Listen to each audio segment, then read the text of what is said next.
the Now That We're a Family podcast. So this podcast reminds me a lot of our very first podcast, because apparently Elijah and I, we were coming out here to record and we're like, we are both wearing the exact same thing we wore for the first podcast. So yeah, aren't we? I think your well, yeah, jeans the first might have been podcast different. in this studio, we were wearing these exact. Were you wearing those pants? I might have been even wearing these pants. Wow, that is crazy. that is crazy. What are the odds? I know. It's a little matchy, but it's okay. This is a different episode and like 4 months later. So welcome to the podcast, you guys.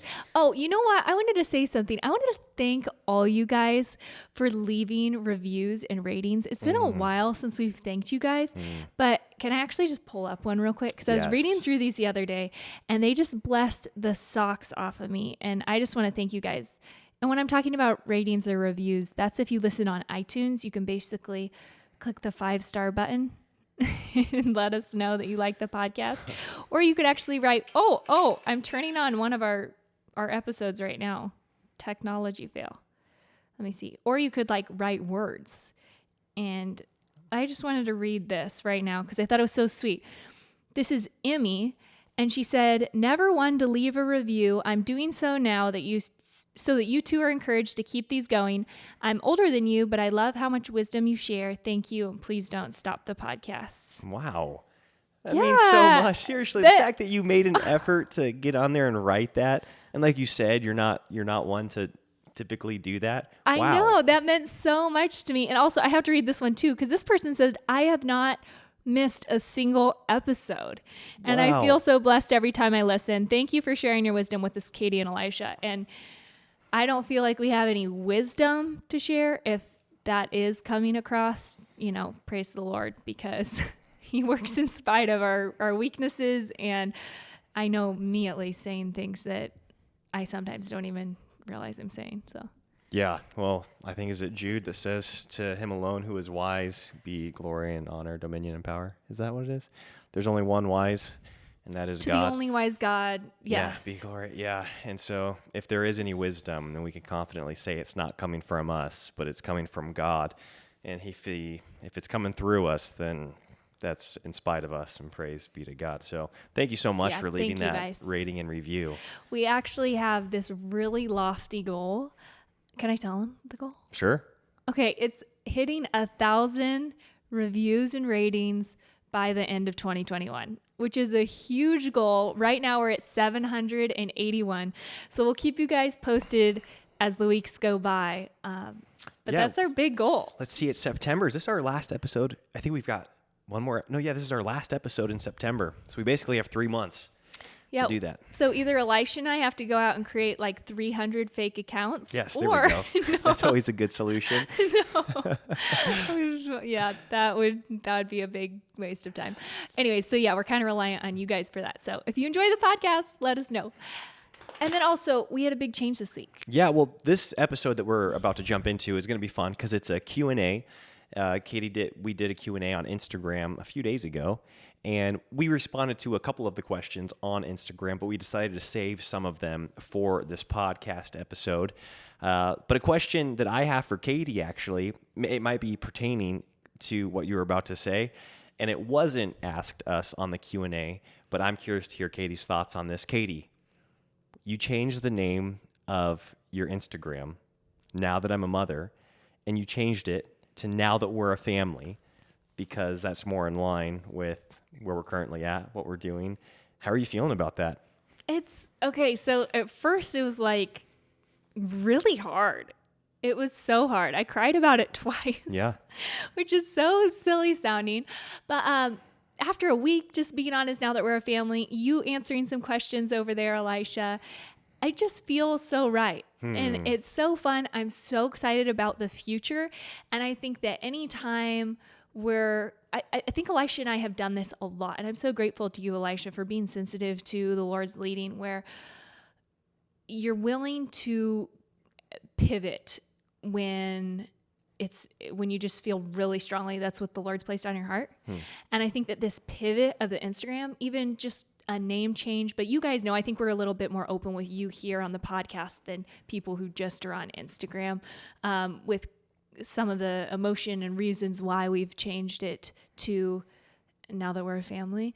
I don't know. I just feel like it's this feeling of fear kind of, or like, oh my word, I'm losing something. But when you let go and you're pivoting into something that you really feel strongly about, that the Lord's leading you in, there's just a lot of freedom and joy there.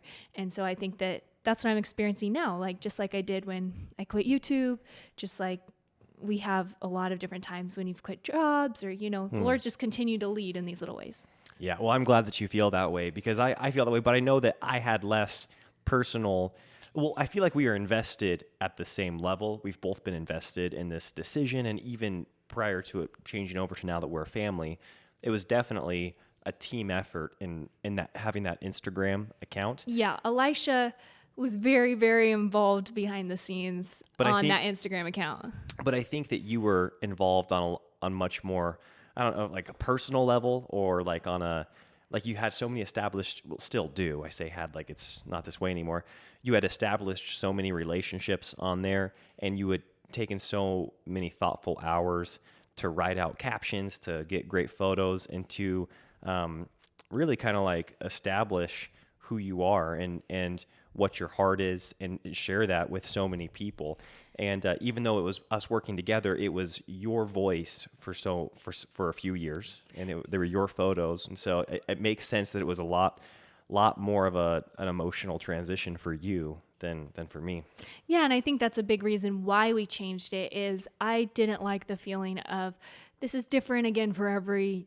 I'm not saying this is bad, but for our marriage, it wasn't a super healthy thing having Elisha support my brand, my personal brand. And we just didn't want that long term. We didn't want the like wind beneath my wings kind of thing, where I got all this like encouragement and feedback and affirmation from people, and Elisha was just like doing a lot of the behind the scenes work. We really wanted it, and I really wanted it to be this team effort, because it is a team effort, and I wanted it to be viewed as a team effort. And so that's kind of part of why we changed the name, I guess. Yeah, so. And it is, I think it was already naturally leading to more of a family, profile and the family brand. Because you've changed since you started it. When you started that account, you were just a brand new mother. And so now that I'm a mother was very, very, I guess, appropriate for where you're at in your life. And now that we're a family, I know it just goes so perfectly. No, I think having 4 children, us working so much more closely together in different areas of our life, it's just what you're speaking to. It's where you're at in your personal life. So it makes a lot of sense. Yeah. So I just feel a lot of alignment at this point. That's and great. Excited. So good. Yeah, it was a good reminder for me, because I was a little nervous when we made the change, and it reminded me of how much I want to be consistent in growing and stretching ourselves and finding ways to get outside of our comfort zone and to take risks, even because there's something about the comfort zone that can really kill creativity. Yeah, it's like if you feel like a knot in your stomach, then it's probably like the right thing to do. Yeah, well, it might not mean that it's the right thing. When you and I are aligned in it. I guess I lean a lot on Elisha, because I think Elisha and I both are risk takers in different ways, but when our visions align, it's like, okay, this is right. And like Elisha really helped push me over the edge, because I was like, I think this is right, but I'm like second guessing it all. And he's like, no, I'm still confident this is the right thing to do. So I really leaned on you for that. Yes. And that's just something that I always want to be doing in life is growing, finding ways, like I said, to stretch yourself. Okay, so do you want to dive into these questions? Let's do it. I feel like that was a long monologue about us. Well, it was a relevant update. Yes, it was relevant. It was relevant, and it's something we're very excited about. Yeah. So this is a question. Would you guys ever buy or build in the country and try to homestead? Wow. Funny you should ask. So we haven't bought or built anything, so don't get your hopes up. That's not an announcement for this episode. It's funny how we've kicked so into that mindset over the last few months, because we straight up, well, no, I shouldn't say we weren't in that mindset, because I think when Katie and I got married, we both had talked about wanting to do that at some point in our family life. We're like, okay, if the Lord blesses us with children, and as they're growing, we'd love to have a property and to give them these work and chore opportunities, and it'd be so fun to be able to grow your own food and, you know, blah, blah, blah, blah, blah, all that stuff.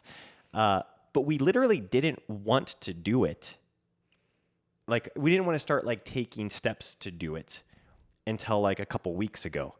It feels like. Yeah, I think we both had in our brain, I think it's ideal or going to be ideal for our kids to grow up in the country.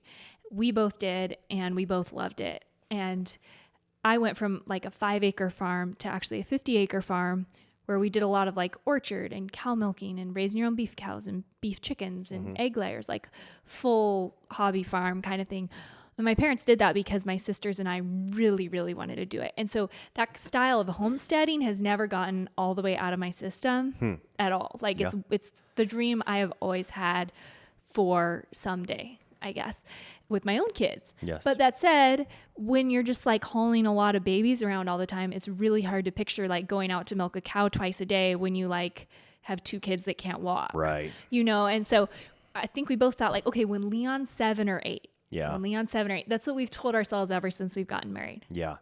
Yeah. And it's funny how we got the bug recently. Yeah, we and did. And like I said, prior to these last couple of weeks, I was so happy and content, and still am. But I think I was not in a hurry to get out of the suburban style living and living in a subdivision and being, I don't know, like, when we first got married in Bend, we lived like in downtown. Bend's not really a city, but we were living in the downtown area of Bend, and now, you know, we can bike to downtown, and all of a sudden I'm like, boy, it'd be great to go to town once a week. You know, that sounds really fun. So we'll see. We're looking at properties. Yep. For sure, but nothing's happened yet that we Yeah. can report on. Yeah. You know what's crazy too is looking in retrospect at your guys', especially that do for property, the 50-acre farm. It was the real deal operation. I mean, you guys had the beef cows, you had the milk cows, you had the chickens, you had the huge garden. I mean, how many acres was your garden? Well, our garden was just an acre. I think the whole fenced area was 3 acres, though. Okay, yeah. Like with big, tall deer fencing. So we Okay. had the orchard was in So an acre. the orchard The was in garden, there. and then the middle was going to be the vineyard, but we never ended up planting that. Gotcha, yeah. But then you guys got water from your own creek. Yeah, we had bees. We irrigated with our creek. Yes. We were in a town of 600 people. So that's like full blown farm. If you aren't farming, why are you there? Yeah, exactly. But even your drinking water was from the creek, right? Yeah, well, You for guys- a long time we did that. Yeah, you'd go out and just fill up your Berkey in the creek, and that was awesome. Yeah, we weren't like off the grid or anything. We still had electricity. Yeah. But it was a really cool experience, and yeah, we both loved it. I'm really glad that you have that experience, because even as you and I are researching more and looking at properties, and I feel like I'm learning a whole new side of you, where you're able to reference things, and your knowledge base is not. It's not like we're starting from ground zero, thanks to you. Well, it's like when I walk through the woods with you and you know what all the trees and all the plants are because your dad was a logger. Yeah, that's weird when stuff know. stuff from your childhood comes back. Elijah, You're like why I do do I know not all this? picture him as like this woodsman, and then he walks through the woods and it's just like calling out everything like, oh, this is this. And I'm just like, who are you? So it's going to be fun. It's like, you know, when you see your spouse become a parent for the first time and you see this whole new side of him, I feel like that's what it's going to be when we homestead. Yeah, if we're able to do it. Yeah, Lord willing, that's still Yeah. the dream. Exactly. Okay, so Okay. Top 5 Tuesday jingle. Top 5 Tuesday jingle. We are both doing. Okay, never mind. What the heck was that about?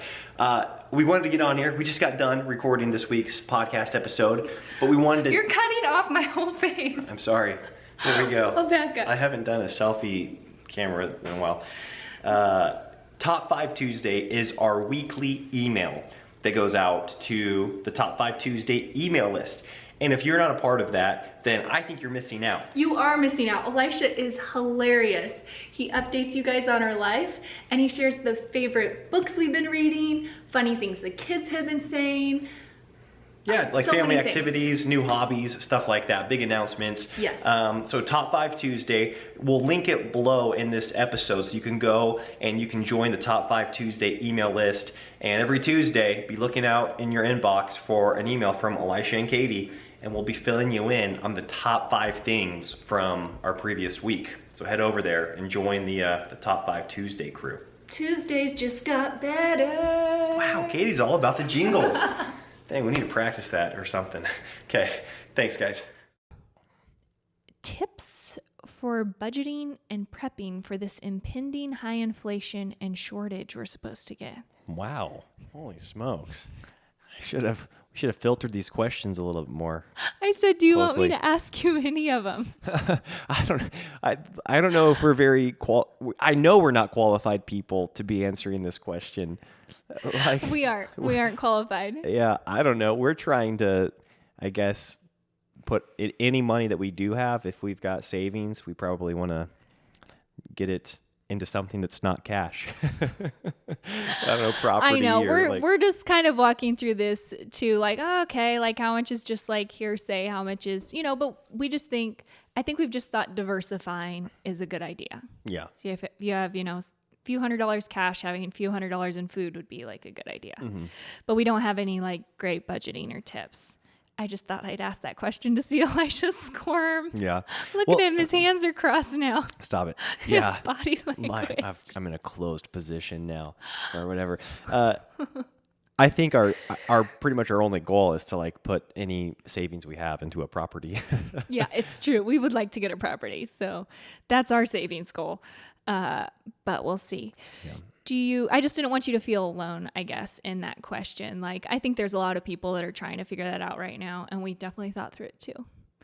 So, house plans. Let's see.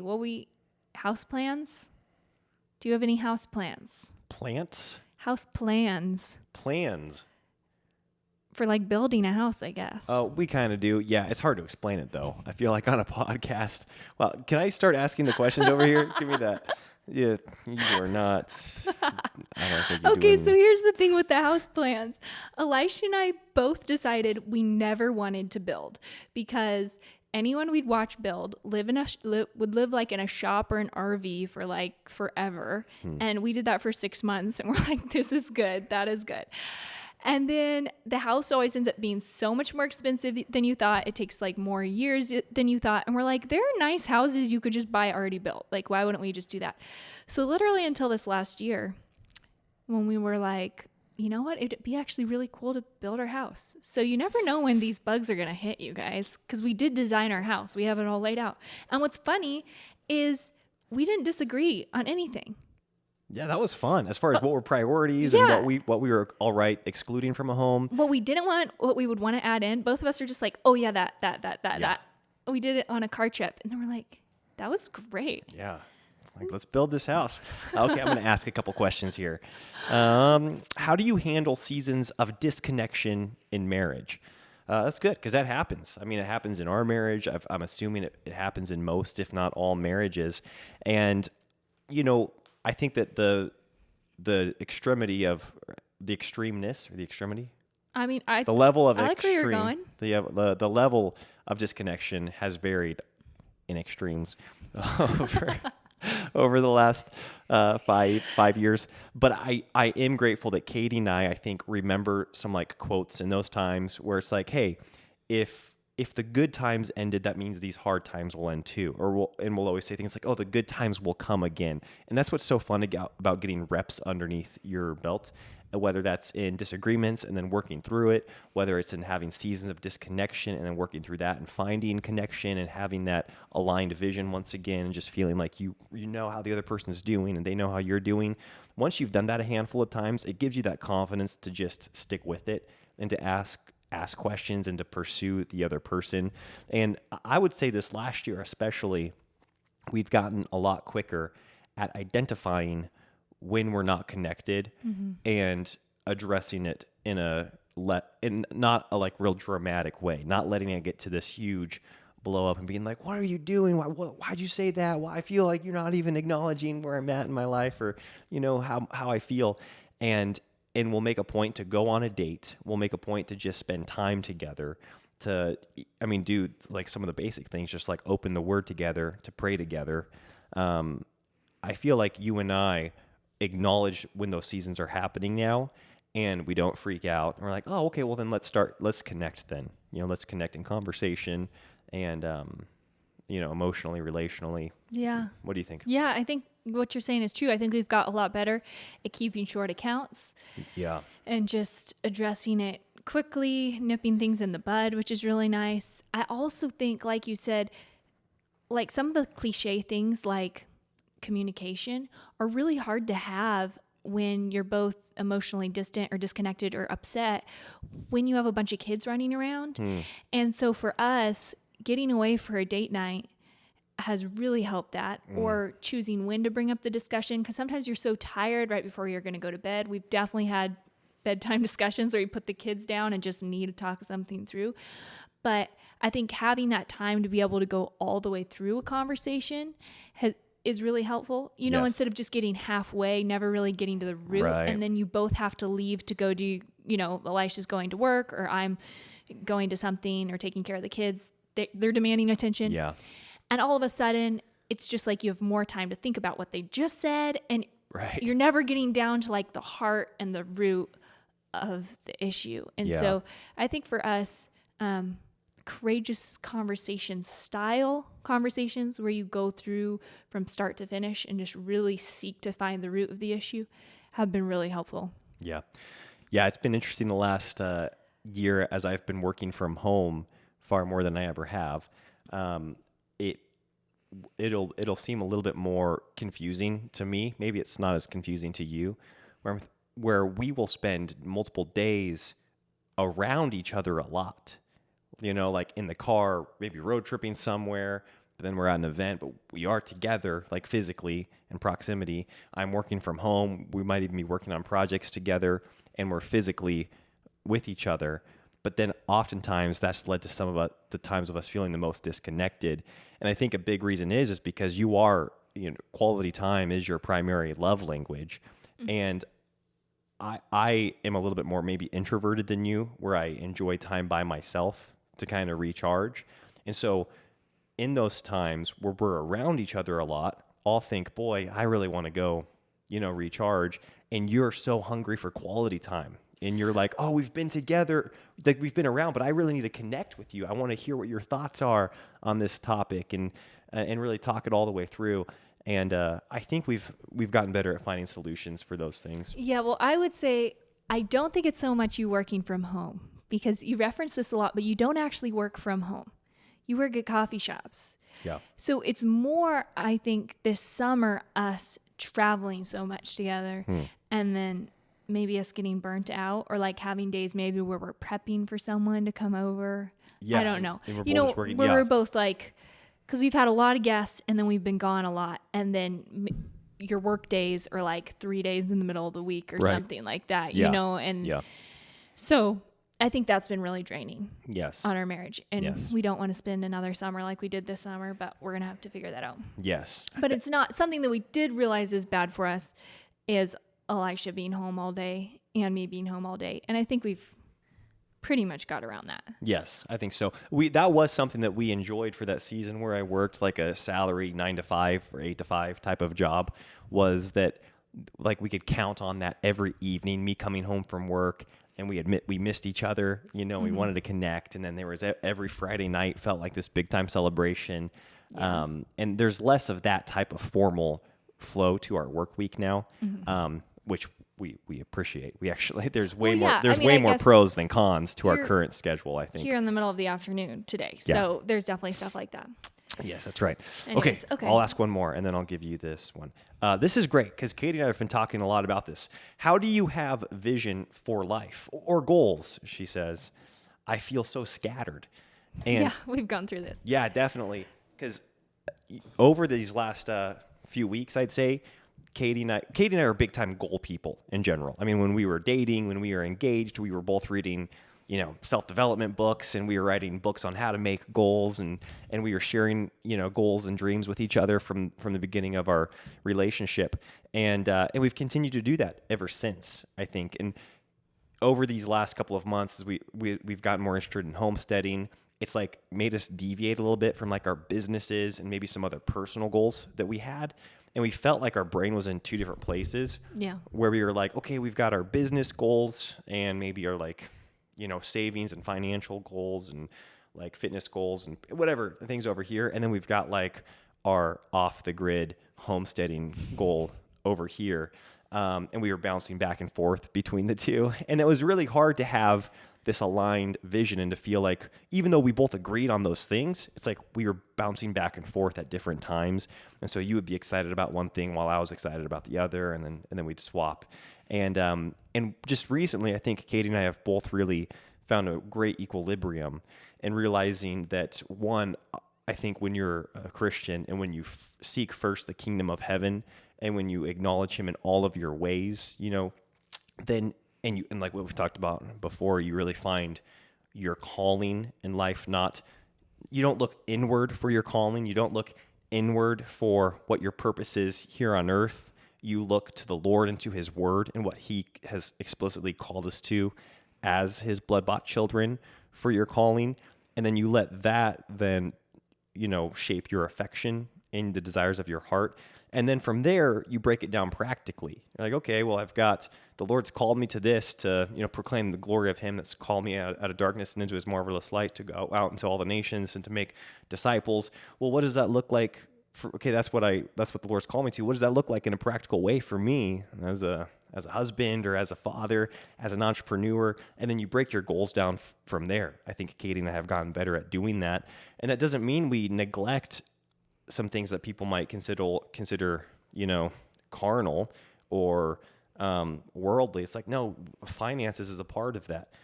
Growth, if we're going to have a business like inevitably dies if you don't have like a 3 to 5 year game plan for it. That's just the nature of business or of like anything.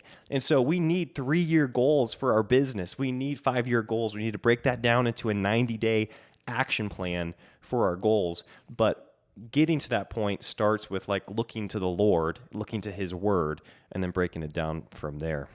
Yeah, I think that it's most important, like gaining clarity is one of the things that sometimes Elisha and I have to do before we can even look at our goals to get like big picture clarity. And that is time in God's word. Usually for us, it means getting up in the morning before the kids do. Yeah. Both of us working out and eating well and turning off screens earlier, like reading, doing all these little tiny things can really help get our brains reading books. I mentioned that, but the type of books we're reading, yes. This isn't like fiction. This is something that's stretching your brain either spiritually or, learning something new. And then once we're in that space, then it's a lot easier to be like, okay, now let's look at the bigger picture. Because at that point, I feel like your esteem's better, your mind's clearer, you have an eternal perspective, you have a healthy earthly perspective, and then you can go to the drawing board and go, okay, 5-year goals, what are our goals for this year? What are our goals for 90 days? And then Elisha and I also get on the same plan monthly. We write our 3 monthly goals on the calendar and our weekly goals. So that can help too, because sometimes when you're not, you can't always feel inspired, right? You can't always feel excited about what you're doing, and people that are successful and get to where they're hoping to go versus like chasing a little rabbit path, zigzagging back and forth up a hill or something, is having that roadmap in times when you are clear. That's and right. so Elisha and I refer back a lot to times when we took the time to plan out a long roadmap, when we were happy, clear-minded, got good counsel, and then say a week, everything just feels like it's falling apart. We're just like, okay, well, we're just not going to think big picture today. We're just going to do all the little tasks that line up with these goals and think about those goals when you come out of the woods. Wow. That happens on a regular basis for us. It happened yesterday. Yeah. So it's Friday right now that we're recording this episode. And so yesterday, Thursday, it's like Sunday night, we sit down together, we plan our week. And I'm so pumped. I've got so much clarity on what I need to attack. And you jump into Monday and Tuesday and you feel like you know what you're doing. And then for whatever reason, depending on the week, it's like halfway through, we'll get derailed. Something will come that's not scheduled into your life, or you have a late night that you weren't expecting and it kind of throws off your morning routine. And that happened this last week. And I woke up Thursday morning trying to remember what the heck I was doing, why I was doing the things I had written down to do that week. And I kind of shared that with you, and you referenced me back to our 3-month goals. You're like, well, these are the 3 objectives for the fourth quarter of 2021.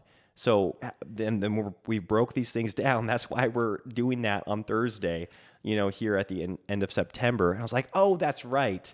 And I did those things. Instead of just listening to my emotions and being like, what the heck am I supposed to do with my life here? Yeah, every single week there's an arc to the week where we are excited, clear, stuff gets foggy, and then we need a recharge. Yeah. And that happens every week. Yeah. And I think that happens monthly and yearly and all those things. So it's really important that we listen to our emotions. It's great to feel emotions, but when you have goals in place, you act in spite of them. In spite of your emotions, yeah. Yeah, you act in spite of those emotions instead of listening to them and letting them derail you into either doing nothing or completely just, becoming a circus performer because being a mechanic wasn't all that you thought it was going to be. Right, on exactly. an average Wednesday. That's you right. know? Yeah. And I mean, it's so practical, but you said it, and I want to reiterate it because of how big of a deal it is for us. Getting up before the kiddos, waking up early, getting in the Word, and exercising our bodies. Like just those 3 things, if Katie and I are able to do that, it brings so much clarity. It's like they're like the grounding principles to our life, the grounding activities, I should say, to having like a clear vision and remembering why we're doing what we're doing. Okay, so when will you try for number 5? Whoa. Personal. Well, I mean, the first, how do you know we're not right now?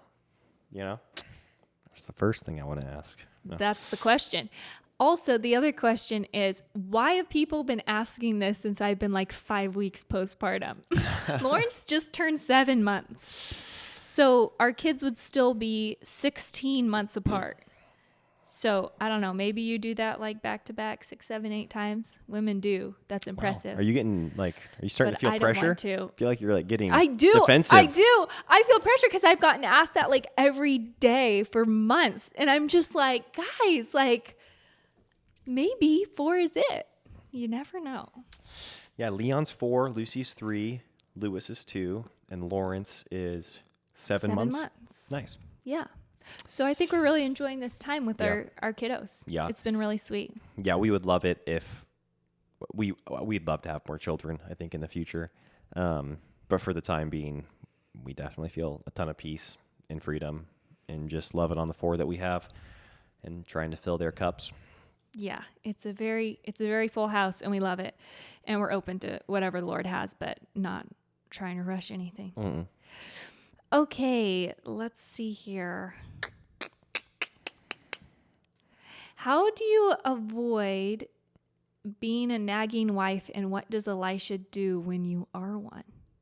Wow. What do you do when I'm a nagging wife?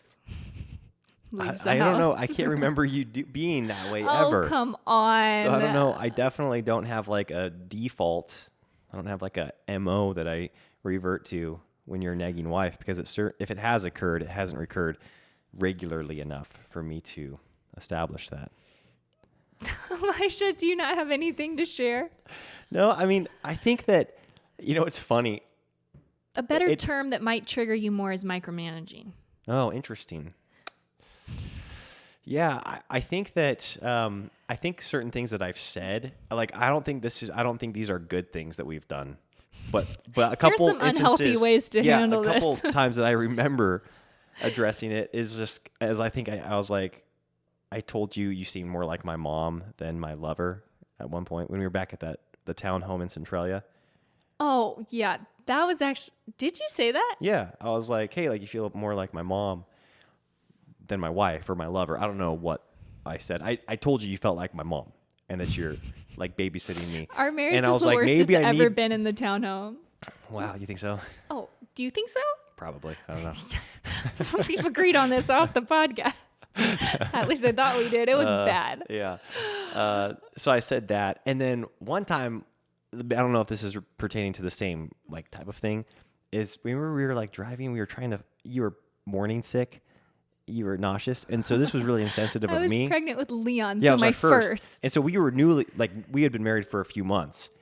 And we were just, every normal, things that I thought were normal conversations, like talking about directions or, what time we should get up the next morning or, what we should have for dinner. It felt like a really big conversation that I felt like you were whining. And I told you that. Yeah. It's like, it feels like you're really whiny. What did I say? I just felt bad because I knew I was whiny. Well, then I feel bad because it's obviously you were pregnant for the first time and you're nauseous. And I... Well, I will say this. I don't think you really... I think first-time wives, or first-time pregnant moms and first-time dads... Yeah. It is a new transition because I think you're so much more understanding now to how I'm feeling, and I think, and I do think I was being whiny. So there's that, but then there's also like I was road tripping with all your friends for like 2 days. They weren't my friends, Katie. You make it sound, this was our trip. Yeah, with all your friends. No, I just got along with them better than you did. Yeah. They were just as much your friends as they were my friends. It's not like I created my dream team of road trip companions and I excluded you from forming it. Probably would have been worse if you'd done that. Yeah. Anyways, all I'm saying is I think I had some room to be whiny, but I do think I was, and it was just annoying. So Elisha just tells me, I guess, when I'm being annoying. I don't do it very tactfully. He does it very memorably, however. So it gets the job done. And there's always truth in it. Elisha has a very long patience meter. So by the time he says something, I realize you are so right. It's not like I say it once and I'm like, oh, that was one time. It's like, you're right. I've been whiny for like 3 days. That is pretty annoying. Well, I do think, I would hope that, and you can either affirm this or deny it. I don't know. That I think I've gotten better at I hope that I've gotten better at taking ownership when I do feel like you're maybe nagging or kind of micromanaging my life, where I'm like, okay, clearly I'm not behaving in a way that's instilling confidence to Katie, where she does feel like she needs to check in on different areas of my life or our life. Because and usually it's pretty dang valid, where I'm not maybe the way I'm eating or the way I'm managing my sleep or the way I'm just managing different parts of my life are suspect. And so you start to care a little bit more. And I'm thinking, hey, you know what? If this is affecting the well-being of our family or of our marriage, then she has every right to start taking interest in it. And that usually comes in the form initially of kind of like micromanaging and trying to, come to my assistance in areas. And that's the thing, is a lot of times I think your heart is right. And you're thinking, okay, how can I help him, improve in these areas of his life that he clearly doesn't see he needs to improve. Stop. Elijah, stop. Okay, so I think, like, as far as nagging, some things that have helped are Elisha and I being on the same page with communication, because I think sometimes a lot of my nagging has come from unspoken expectation. So I think, oh, well, this is what Elisha and I think is the dream week. And all of a sudden he is not living out what I thought we were going to do this week or this month. And it's like, wait a second, I just assumed all of that. We never actually sat down and talked about it. So sometimes when I'm in my better moments, I think I sit down, I'm like, okay, so how do we get on the same page here with what are your expectations for this experience? What are your expectations for this week or for today or for this evening or whatever it seems is going really not how I pictured it. Yeah. I'm not perfect in this area, obviously. But But again, I think both of us take more responsibility than we used to. I hope so. Yeah. Well, I know. I hope I took I more. know you do. And again, even when I do feel like you maybe are micromanaging, I always feel so selfish because it's nuts how you always keep like the well-being of our entire family and our home at the forefront of your mind. And so I'll be doing things. I think I do, but not so much in like a practical way. It's like, that's what I want and that's what I desire. But you see, like, if I one day eat lunch at like 10:45 because I'm really hungry, you're like, okay, well, that's going to make you really hungry for dinner at like 4, but we're not going to be hungry for dinner until 6, or like, and then the next day I don't eat lunch until 1:15. Then you're like, well, you're not going to be hungry for dinner when we all eat dinner at 5. This is clearly what most of our Oh no, it's just stresses one. come from. This is actually He kind of a has, funny like, 5 reoccurring different thing. examples of all the times he eats lunch. Well, What the heck? that has been. It's so funny because like if I work out first thing in the morning, then I'll get hungry at different times. But if I don't work, and so I'll be hungry at different times for lunch. But it can really throw off like the family flow because then it's 4:00 in the afternoon, and I'm like, where the heck is dinner? Like, what are you doing with your life? And No, other I don't talk times to you it's like that. 7 and we're all hungry and he still hasn't wanted to eat dinner. Yeah, I'm like, I just got done eating lunch. Yeah, so I think something that does help is basically not talking about it. Talking about it if something keeps coming up is like, hey, we're in a good mood. So I've been thinking about this with the whole mealtime situation. Yes. What's your ideal with meal times? Can we get on the same plan here? Yes. Instead of a nagging or micromanaging lesser form of communication, be in the Yes. moment, being like, it's so annoying. You ate this morning at 10, you ate yesterday at 2. What am I supposed to plan on? Yes, you've gotten so much better at waiting and having those conversations when we're like in a good mood, and we can like kind of laugh about it and then make a game plan. Okay. That's so funny. You want to ask one? Can I pick the final question, or do you have one? Okay, you pick a final question. Final sure. question to wrap things up. Oh man, I am so sore. Okay, this is kind of a fun one, and so if you want a more serious question, well, I want a more cereal. well, question. that's funny because the question that I chose is, what hot cereals do you eat? And again, this sounds like a trivial question. This is fun. So growing up, the only hot cereal I was aware of was oatmeal because that was the only one that was served in our home. And I was burnt out of it by the time I was like 7. It's like just because we had it so regularly. We didn't have it every day, but if we had hot cereal, we had oatmeal. And so we probably ended up having it like three or 4 days a week. And then I married Katie, and there's like a different hot cereal for each day of the year. It's crazy. And There we have all are. of them in our pantry right now. And he won't eat a single one. He misses out every morning. Like in my home, hot cereal was one of the best experiences ever. And like my 21-year-old brother still eats hot cereal for lunch and dinner. Katie's family loves. We all love it. And they all have their favorite thing about each type of hot cereal. Yeah. And you're like, oh, the best way to prepare cream of wheat is when you get this, you put the walnuts in it, and like, oh, well, my favorite when you're doing you could cook it the hard. 10 grain or whatever, You could cook it soft. Yes. There's so many toppings you could put on it. There's different kinds of milks. Yeah. You can eat it different ways where you mix everything all up, or you keep it separate in layers. Yeah, it's an art form in Katie's family's home. And it still blows my mind when I go there and your dad and your mom and everybody gets into the hot cereal. And I don't ever partake. And I don't, should I? Do you think your family's offended that I don't get excited about that? 5 years later, I'm almost over it. But Leon's kind of more like me now. Now he asks Elisha why he's not eating the hot cereal, and he tries to get you to eat it because he loves it. My kids love it. When I make breakfast for the kids, which is only I don't know, maybe half the time I make breakfast for the kids. What do you think? No, not half the time. A quarter of the time? I don't know. I think maybe 2 days a week. Okay, 2 days a week.